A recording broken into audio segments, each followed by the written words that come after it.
Welcome to unsolved mysteries.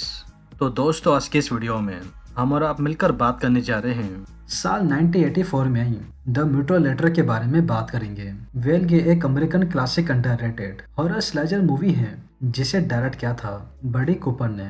तो अब बिना और टाइम वेस्ट किए चलते हैं सीधा वीडियो की तरफ।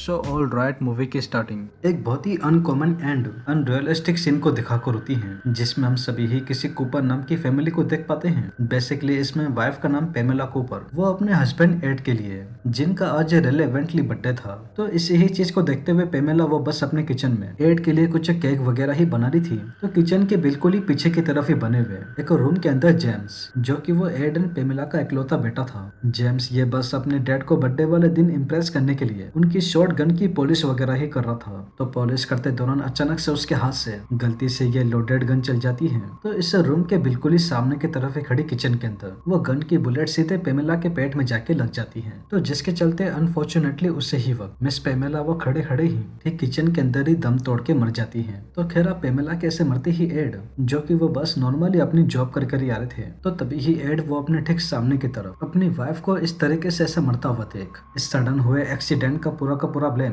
अपने 10 साल के बेटे जेम्स के ऊपर डाल देते हैं। और बस इधर से ही ये मूवी एक बहुत बड़ा डिफरेंस क्रिएट करने वाली थी इस फादर एंड सन के रिलेशन में।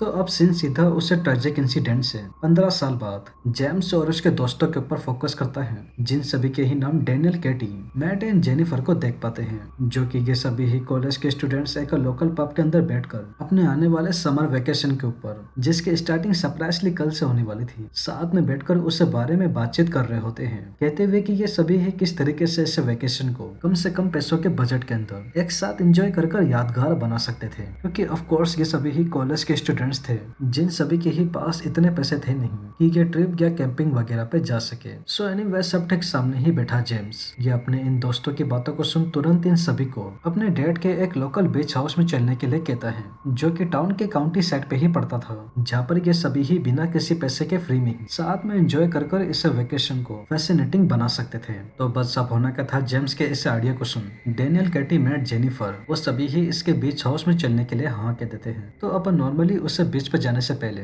जेम्स वो अपनी गर्लफ्रेंड लिंडा को फोन कर जो फिलहाल अभी इनके बीच मौजूद नहीं थी, उसको भी अपने साथ आने के लिए इनवाइट करता है। और अब बस यहाँ से ही ये मूवी एक बहुत बड़े लफड़े की तरफ जाने वाली है। अब वो कैसे, तो आइए अच्छे से देखते हैं।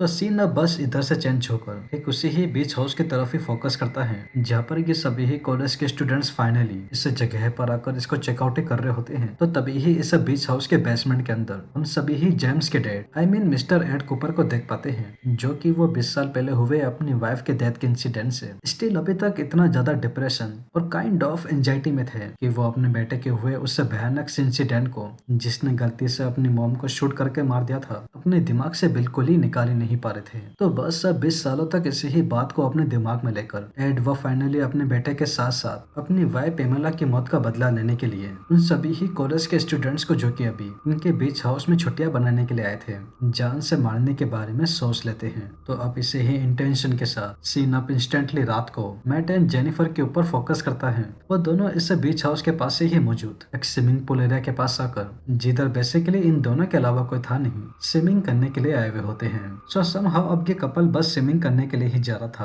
तो तभी ही मैट को रियलाइज होता है कि वो अंदर स्विमिंग शॉर्ट्स पहनना ही भूल गया होता है। तो बस इसी ही चीज को देखते हुए मैट वो जेनिफर को स्विमिंग पूल में जाकर स्विमिंग करने के लिए कहता है और खुद शॉर्ट्स पहनने के लिए इधर से चले जाता है। तो खैर मैट के इधर से जाते ही जेनिफर वो बस अकेले में अपने सारे कपड़े उतार कर स्विमिंग ही कर रही थी। तो उसी ही वक्त एड वो जेनिफर को अकेले में स्विमिंग पूल में देख बड़ी ही चालाकी से उसके भनक पड़े पानी के अंदर जा एकदम से उसको अपनी तरफ खींच हाथ में पकड़े हुए म्यूट्रोलेटर से आई मीन मछली पकड़ने वाले एक बड़े से खंजर से इसके पूरे मुंह को उसके अंदर घुसाकर चीर के बहरे में से मार डालता है।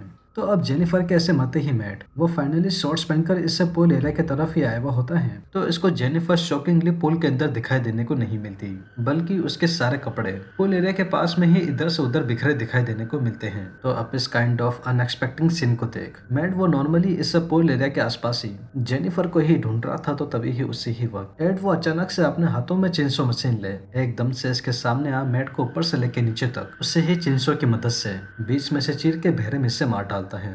तो अब इस कपल को इतने ब्रूटल तरीके से मारने के बाद एड ये जेनिफर और मैट की बॉडी को घिसड़ते हुए स्विमिंग पूल एरिया के पास में ही बने हुए एक स्टोर रूम के अंदर उनकी डेड बॉडीज को अंदर लेकर आ ठीक सामने ही दीवार पे लगे हुए एक लोहे के हुक से बुरी तरीके से इन दोनों को उस पर टंगा देता है। तो अब मैट एंड जेनिफर के फाइनली मरते ही सीन अब ठीक इधर से चेंज होकर कैटी एंड डैनियल के ऊपर फोकस करता है, जो कि वो दोनों बस अपने कमरे में जाकर सोने के लिए ही जा रहे थे। तो उससे ही वक्त कैटी के डैनियल को मैट एंड जेनिफर को इतनी देर से इधर से जाता हुआ देख उन दोनों को ढूंढने के लिए डैनियल को इमीडिएटली इधर से भेज देती है, क्योंकि समहाउ जेनिफर एंड मैट को गए हुए कई घंटे हो चुके थे। तो खैर पास में ही बैठा डैनियल की कैटी की इन बातों को सुन इसको मना न करते हुए उन दोनों को ढूंढने के लिए चले जाता है। सो एनीवेज डैनियल वो अपने कमरे से निकल बीच हाउस के पास आते ही अपने दोस्तों को ढूंढने की कोशिश ही कर रहा था। तो उससे ही वक्त इसकी नजर ठीक पास में ही बने हुए एक छोटे से गैराज के ऊपर चली जाती है, जिसके अंदर बेसिकली मिस्टर एड कूपर रिया करते थे। बट डैनियल वो इस बात से बिल्कुल ही अनजान था। वो बिना कुछ सोचे समझे सीधा इस गैराज के अंदर चले जाता है,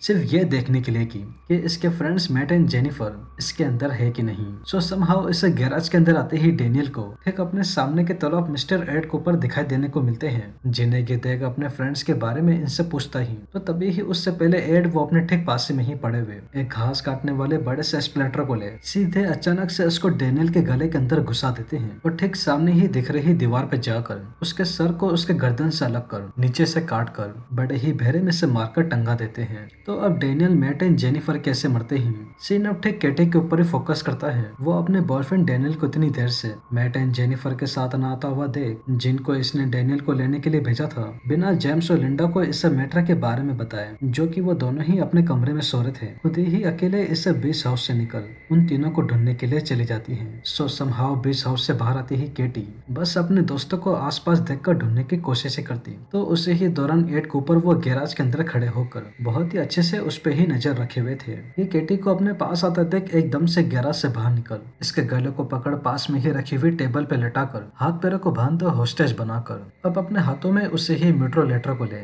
जिससे इन्होंने जेनिफर को मारा था, धीरे से इसको केटी की दोनों टांगों के बीच ले जाकर एकदम से इसके लोअर पार्ट के अंदर इसको घुसा देते हैं। तो जिसके चलते केटी वो इस दर्दनाक टॉर्चर को अंदर से सहन न करने की वजह से दम तोड़कर टेबल पे ही मर जाती है।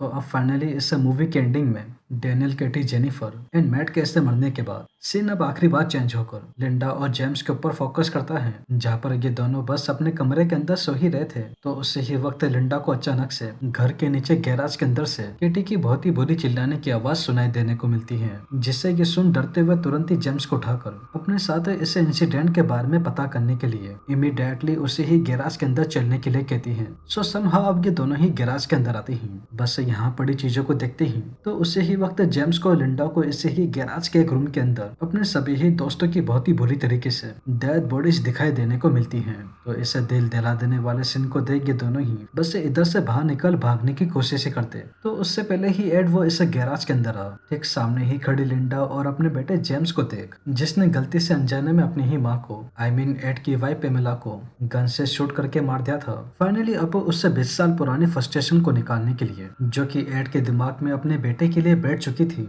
ठीक अपने पास में ही पड़ी हुई एक बड़े से कुल्हाड़ी को ले बस उससे जेम्स को मारने के लिए ही जाता। तो तभी ही उससे पहले लिंडा वो अपने हाथों में मेल्टो लेटर ले सीधे उसको एड के सर के अंदर घुसा देती है। तो जिसके चलते एड वो एट द मोमेंट उसी ही वक्त वहीं तड़पते हुए मर जाते हैं। और बस हमारी ये मूवी एक वियर्ड एंडिंग के साथ ठीक इधर ही एंड हो जाती है। वेल अगर आप इस मूवी को स्टिल पर्सनली देखने में बिलीव करते हैं तो आप सभी को ये मूवी यूट्यूब पे सर्च करने पे मिल जाए तो ठीक है, वरना आप सभी मुझे इंस्टा पे मूवी के लिंक के लिए मैसेज कर सकते हैं, जिधर मैं आप सभी को इस मूवी का डायरेक्ट लिंक दे दूंगा। बाकी अब रही बात कि ये मूवी हिंदी में डब है कि नहीं, तो well at the present moment जहाँ तक मुझे पता है वहाँ तक ये मूवी हिंदी में डब नहीं है, बट स्टिल इसकी स्टोरी और कॉन्सेप्ट इजी टू अंडरस्टैंड है, जिसको आपको देखकर बिना किसी परेशानी के आप सभी को बहुत ही आसानी से समझ में आ जाएगी। बाकी अगर मुझसे इस मूवी के एक्सप्लेनेशन को लेकर कोई गलती हो गई हो जिसको मैं कवर करना या फिर बताना भूल गया हूँ, तो प्लीज मुझे कमेंट्स करके जरूर बताइएगा। तो वेल दोस्तों, यही थी द म्यूटलेटर मूवी की एक्सप्लेनेशन एंड आई होप आप सभी को ये वीडियो जरूर पसंद आई होगी। और अगर वीडियो पसंद आई हो तो चैनल को सब्सक्राइब किए बिना और वीडियो को लाइक किए बिना बिल्कुल भी मत जाइएगा, क्योंकि मैं अपने आने वाली वीडियो में ऐसे ही और मूवीज के एक्सप्लेनेशन लेकर आता रहूंगा। तो तब तक के लिए take care and peace out.